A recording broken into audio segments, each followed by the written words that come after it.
Bismillahirrahmanirrahim. Assalamualaikum warahmatullahi wabarakatuh. Nama Sri Mulyani, NPM 25010404192. Kelas MBSB semester 3, mata kuliah Fikih Muamalah, dosen pengampu Gina Ulfa Safur Rahman. Pengertian dari jual beli. Jual beli ialah suatu perjanjian tukar-menukar benda atau barang yang mempunyai nilai secara sukarela di antara kedua belah pihak. Yang satu menerima benda-benda dan yang lain menerima sesuai dengan perjanjian atau ketentuan yang telah dibenarkan syara dan disepakati. Jual beli dalam Islam yaitu jual beli menurut syara adalah tukar menukar harta dengan harta, manfaat mubah dengan manfaat yang mubah untuk waktu selamanya, bukan riba dan bukan hutang. Jual beli dalam istilah fikih disebut dengan al-bai, yang berarti menjual, mengganti, dan menukar sesuatu dengan sesuatu yang lain. Dalam bahasa Arab digunakan untuk pengertian lawan, yaitu kata asyira atau beli. Macam-macam jual beli. Jual beli ada 3 macam, yaitu 1. Jual beli barang yang kelihatan, 2. Jual beli yang disebutkan sifat-sifatnya dalam janji, dan 3. Jual beli benda yang tidak ada. Jual beli benda yang kelihatan maksudnya pada waktu melakukan akad jual beli antara pembeli dan penjual ada yang diperjualbelikan ada di depan mata. Cara jual beli yang pertama disyaratkan barang yang diperjualbelikan harus barang yang suci, bukan barang yang najis, bisa diambil benefitnya atau bermanfaat, bisa dikuasakan dari penjual ke pembeli dengan menyerahkan barang yang diperjualbelikan. Di dalam jual beli tersebut juga harus ada transaksi ijab kabul. Misalnya penjual mengatakan, saya menjual barang ini, kemudian pembeli menjawab, saya membeli barang ini. Jual beli yang kedua bisa juga disebut dengan akad salam. Jual beli ini dinyatakan boleh sah jika ditemukan sifat-sifat barang yang sudah disebutkan sebelumnya. Pembahasan lebih rinci. Sedangkan jual beli yang ketiga adalah jual beli yang dinyatakan tidak boleh dilakukan atau tidak sah karena dalam jual beli ini barang tidak ada dan juga sifat barang tidak bisa disebutkan. Syarat jual beli dalam Islam: penjual dan pembeli melakukan transaksi dengan sadar dan ridho. Artinya tak ada paksaan atau ancaman kepada salah satu pihak untuk melakukan transaksi.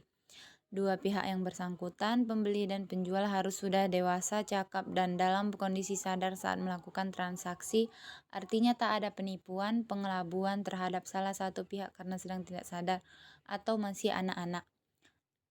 Adanya akad alias kesepakatan jual beli kedua belah pihak, artinya jual beli ini diikrarkan sehingga kedua pihak sama-sama sadar bahwa mereka melakukan jual beli dengan saling mengetahui.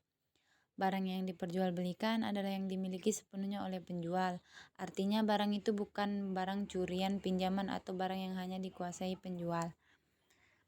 Rukun jual beli dalam Islam: 1. Pihak yang bertransaksi.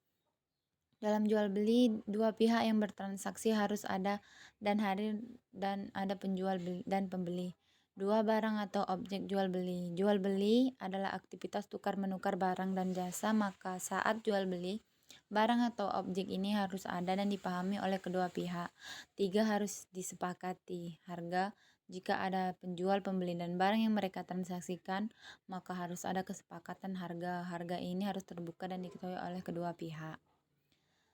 Hikmah dalam jual beli dalam ajaran agama Islam. 1. Mencari dan mendapatkan karunia Allah. Hai orang-orang beriman, apabila disuruh untuk menunaikan sholat Jumat, maka bersegeralah kamu kepada mengingat Allah dan tinggalkan jual beli. Yang demikian itu lebih baik bagimu jika kamu mengetahui apabila telah ditunaikan sholat, maka bertebaranlah kamu di muka bumi dan carilah karunia Allah. Dan ingatlah Allah banyak-banyak supaya kamu beruntung. Quran Surah Al-Jumu'ah ayat 9-10. Ayat di atas menjelaskan bahwa manusia harus mencari karunia Allah di muka bumi. Hal ini tentu saja bagai dari kebutuhan hidup manusia dan menjalankan aktivitas sehari-hari. Untuk itu, jual beli adalah salah satu alat proses agar manusia menjauhi riba. Sesungguhnya Allah jika mengharamkan atas suatu kaum memakan sesuatu, maka diharamkan pula hasil penjualannya. Hadis riwayat Abu Daud dan Ahmad. Riba jelas dilarang oleh Allah Subhanahu wa taala.